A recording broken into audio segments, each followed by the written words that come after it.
अस्सलाम वालेकुम। Maths and NTS tricks में आपको खुश आमदीद कहते हैं। तो पेटागाजी के जितने भी एमसीक्यूज़ आए हुए हैं पीएसटी सीटी टेस्ट में डीएमपीटी में, तो उनको वन बाय वन हम जो है एक एक एमसीक्यूज़ जो है ना आपके साथ शेयर करेंगे।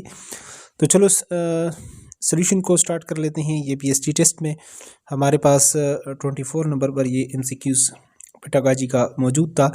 The psychological environment of the class is primary the duty of the dash. Student himself की ये ड्यूटी होती है, क्लास टीचर की ड्यूटी होती है, सब्जेक्ट टीचर की और प्रिंसिपल की।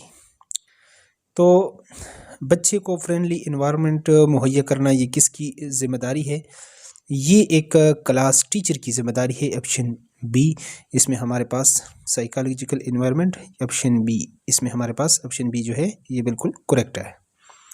नेक्स्ट वन यहाँ पर 25 पर जो अगला एमसीक्यूज़ पेटागाजी का मौजूद है, तो ये आपने वन बाय वन ये अपने पास स्क्रीनशॉट भी आप ले सकते हैं। इसको समझना है और इन्हीं टॉपिक्स को आपने कवर करना है, तो इंशाल्लाह पेटागाजी में आपके अच्छे मार्क्स आएंगे। इस तरह इस बार जो है इसके मार्क्स भी थोड़े से ज़्यादा होंगे। The motto of a teacher is, teacher का जो है मोटो क्या होना चाहिए, जो नारा है यहाँ पर इज़ टू मेंटेन डिसिप्लिन होना चाहिए, गाइड स्टूडेंट्स ग्रोथ होना चाहिए और टीचर सब्जेक्ट मैटर होना चाहिए, नन ऑफ दीज होना चाहिए।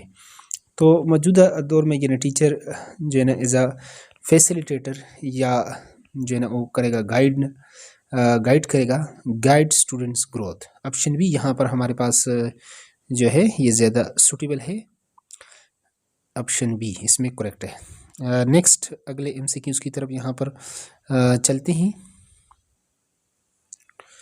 यहाँ पर अगला जो एमसीक्यूज़ है आप देख सकते हैं यहाँ पर द एवेल्यूशन जो जायज़ा है, ठीक है, इसके मुतालिक अक्सर एवेल्यूशन के बारे में एमसीक्यूज़ होते हैं। अब personality is best made through the use of dash, projective test, inventory test और सर्वे टेस्ट और बोथ बी एंड सी। तो इसके लिए हमारे पास दो पर्सनालिटी को जो है ना उसकी एवेल्यूशन के लिए आपके पास दो टेस्ट होते हैं। हमारे पास जो मॉडर्न टेस्ट है, एक होता है प्रोजेक्टिव और एक होता है नॉन प्रोजेक्टिव टेस्ट। तो ये हमारे पास ऑप्शन ए जो है इसमें ज़्यादा जो है वो करेक्ट है, सूटेबल है। यानी in psychology a projective test is personality test design to let a person respond to ambiguous stimuli. तो ऑप्शन ए हमारे पास इसमें करेक्ट है। नेक्स्ट वन यहाँ पर 51 को अगर आप देख लें, good reading aims at developing dash increase factual knowledge, sensitivity और प्रोनाउंसिएशन और अंडरस्टैंडिंग। तो रीडिंग का मतलब, गुड रीडिंग का मतलब क्या है, एम्स इसका जो मकसद है यहाँ पर। तो reading is an active process, ये एक्टिव प्रोसेस है, सेल्फ डायरेक्टेड है by the reader. Reading is defined as यानी cognitive task of understanding a text, it aims to create a comprehensive understanding of any text. यानी कोई भी text आप पढ़ रहे हैं तो उसकी जो है ना तफहीम आपको समझ, इदराक जो है फहम से उससे मुताल्लिक है, वो टेक्स्ट आपको समझ भी है, इसी को कहते हैं रीडिंग, गुड रीडिंग। तो यहाँ पर ऑप्शन डी जो है अंडरस्टैंडिंग हमारे पास इसका करेक्ट आंसर है। नेक्स्ट वन हमारे पास है, तो यहाँ पर अगला जो एमसीक्यूज़ आया हुआ है, validity of an assessment relates to the assessment relevance, quality और कंसिस्टेंसी और यूजफुलनेस।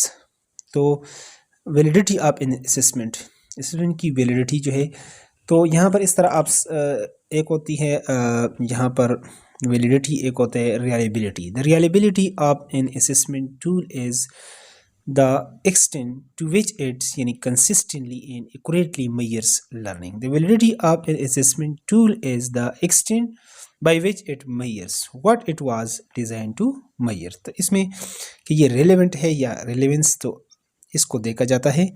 पहली चीज़ जो है assessment जो टेस्ट है, ऑप्शन ए इसमें हमारे पास बिल्कुल करेक्ट है। तो इससे पहले पीएसटी टेस्ट में तकरीबन इतने ही 5 एमसीक्यूज़, क्योंकि उस वक्त बीएड के 5 नंबर थे, अब 15 है, तो 15 एमसीक्यूज़ होंगे। तो इस पेपर में इतने ही एमसीक्यूज़ थे। इसके बाद हम एक और पेपर से पेटागाजी के एमसीक्यूज़ जो है वो करेंगे। उसके लिए अगर आप हमारे व्हाट्सएप ग्रुप को ज्वाइन करना चाहते हैं तो व्हाट्सएप ग्रुप का लिंक आपको डिस्क्रिप्शन में मिल जाएगा। और वीडियो को लाजमी लाइक करें, चैनल को सब्सक्राइब करें ताकि नई वीडियो का आपको यूट्यूब पर बर वक्त नोटिफिकेशन है, ये इसका फ़ायदा होगा। Thanks for watching the video.